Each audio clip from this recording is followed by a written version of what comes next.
Bonjour chers frères et sœurs en Christ. Je suis très heureux de partager avec vous la parole de Dieu. Pour cela, nous allons lire dans Actes chapitre 2, versets 37 à 43. Actes chapitre 2, versets 37 à 43. Je lis. Après avoir entendu ce discours, ils eurent le cœur vivement touché et ils dirent à Pierre et aux autres apôtres, « Hommes frères, que ferons-nous » Pierre leur dit, « Repentez-vous et que chacun de vous soit baptisé au nom de Jésus-Christ pour le pardon de vos péchés, et vous recevrez le don du Saint-Esprit. Car la promesse est pour vous, pour vos enfants, et pour tous ceux qui sont au loin, en aussi grand nombre que le Seigneur notre Dieu les appellera. » Et par plusieurs autres paroles, il les conjurait et les exhortait, disant, « Sauvez-vous de cette génération perverse. » Ceux qui acceptèrent la parole furent baptisés, et en ce jour-là, le nombre des disciples augmentait d'environ 3000 âmes. Ils persévéraient dans l'enseignement des apôtres, dans la communion fraternelle, dans la fraction du pain et dans les prières. La crainte s'emparait de chacun et il se faisait beaucoup de prodiges et de miracles par les apôtres. Que le Seigneur bénisse cette lecture. Notre thème ce matin, c'est l'œuvre immédiate du Saint-Esprit après la Pentecôte. L'œuvre immédiate du Saint-Esprit après la Pentecôte. Après la descente du Saint-Esprit, le jour de la Pentecôte, Pierre s'est adressé aux Juifs du verset 22 au verset 36. Il a fait une prédication puissante en parlant de la crucifixion de Jésus, de sa mort, de sa résurrection et de son ascension. Pierre était sous l'onction du Saint-Esprit. Cette prédication a eu deux effets positifs. Le premier effet, c'est la conversion, du verset 37 au verset 41. Après la prédication de l'apôtre Pierre, la force de conviction du Saint-Esprit était si puissante qu'il y eut une réaction immédiate de la part de l'auditoire. Sans que Pierre ne lance un appel à la conversion, épouvantés par ce qu'ils ont commis, les auditeurs désirent savoir ce qu'ils doivent faire pour réparer leurs méfaits. C'est pourquoi ils ont crié au verset 37 en disant, « Que ferons-nous » Cette question naissait d'un sentiment profond de culpabilité. Nous trouvons la même idée dans Actes chapitre 16, le verset 30. Je lis. « Il les fit sortir et dit, « Seigneur, que faut-il que je fasse pour être sauvé » Dans ce verset, c'est un païen gardien de prison qui pose la question à Paul et Silas de savoir qu'est-ce qu'ils doivent faire pour être sauvés.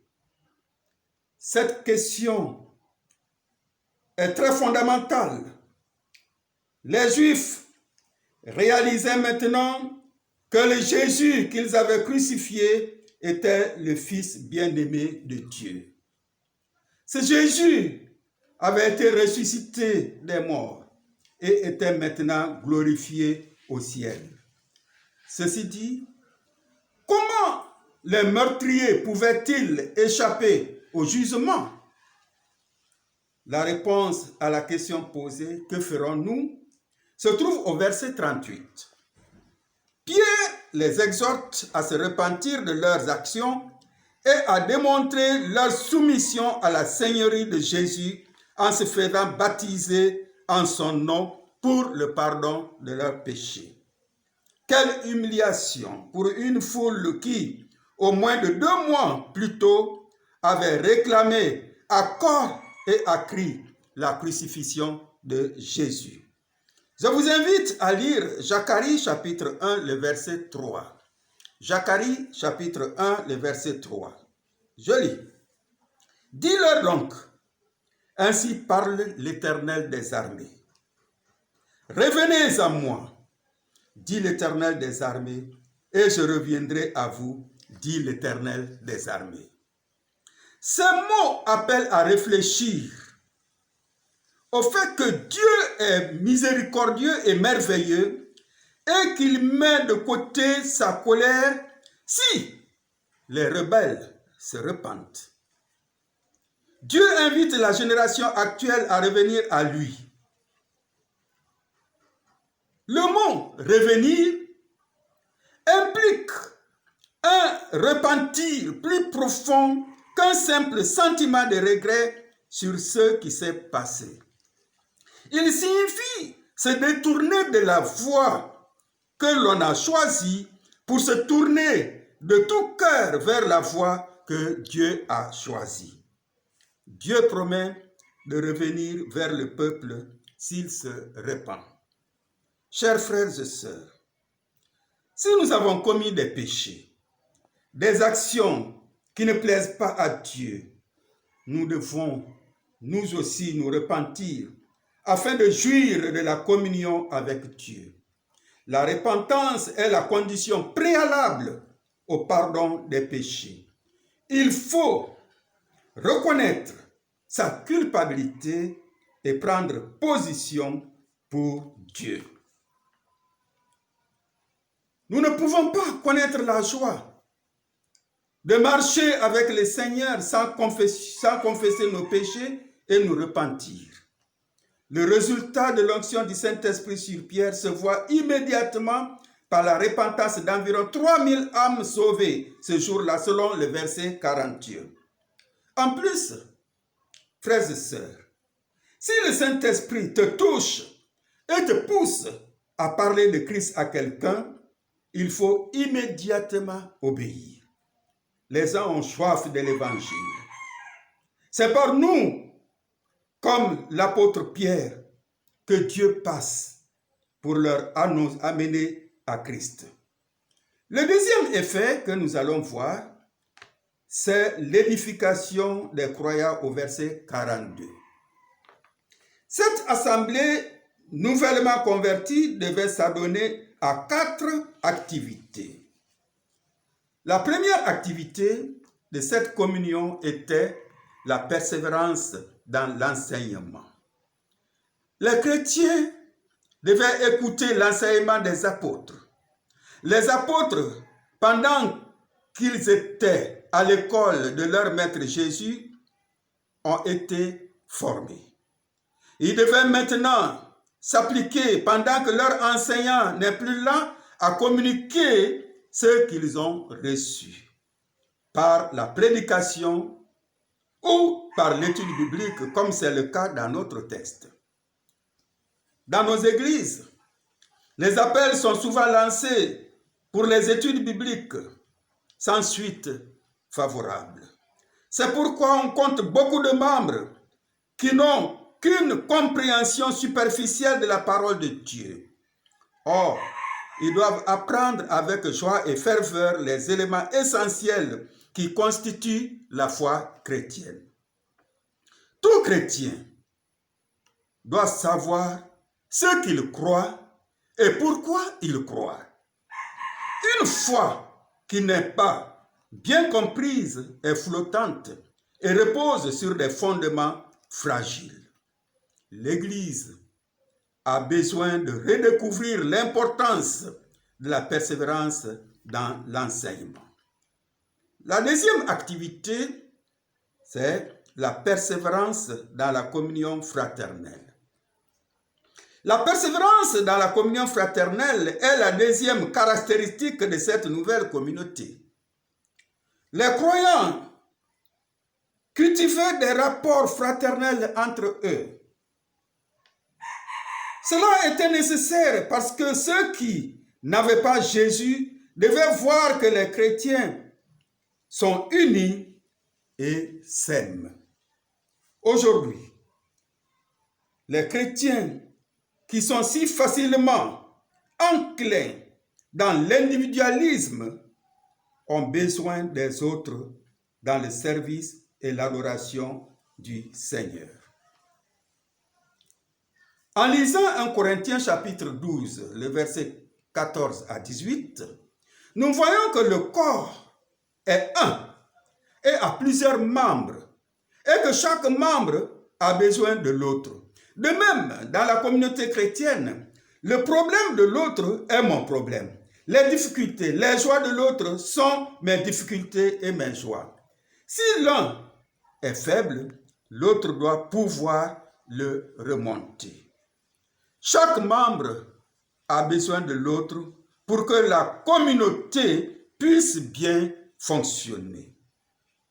La troisième activité, c'est la persévérance dans la fraction du pain. Il s'agit là de la Sainte Seine.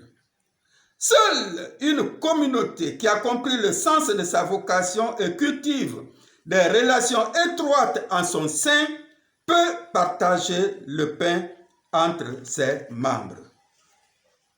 Dans une communauté où il n'y a pas d'amour, pas de bonne relation entre les membres, la Sainte Seine n'a pas sa valeur. La célébration de la Sainte Seine, sans qu'il y ait communion intime entre les membres, est une parodie de ce qui a été accompli sur la croix. Dans les évangiles, l'expression « rompre le pain » ne se réfère qu'aux actions de Jésus. Par la suite, elles vont aussi à désigner l'ordonnance qu'il a instituée pour commémorer sa mort et sa résurrection. L'Église a reçu l'ordre de perpétuer ce repas jusqu'au retour de notre Seigneur Jésus-Christ. Aujourd'hui, c'est le premier dimanche. Nous devrions, comme d'habitude, respecter cette ordonnance en prenant la Sainte Seine ensemble. Mais malheureusement, la situation ne le permet pas. Malgré tout, cela ne doit pas nous empêcher de communier en esprit, de prier les uns pour les autres, de prendre une minute, de penser à ce que notre Seigneur Jésus-Christ a fait pour nous sur la croix. Nous devons être en étroite collaboration avec notre Seigneur Jésus-Christ.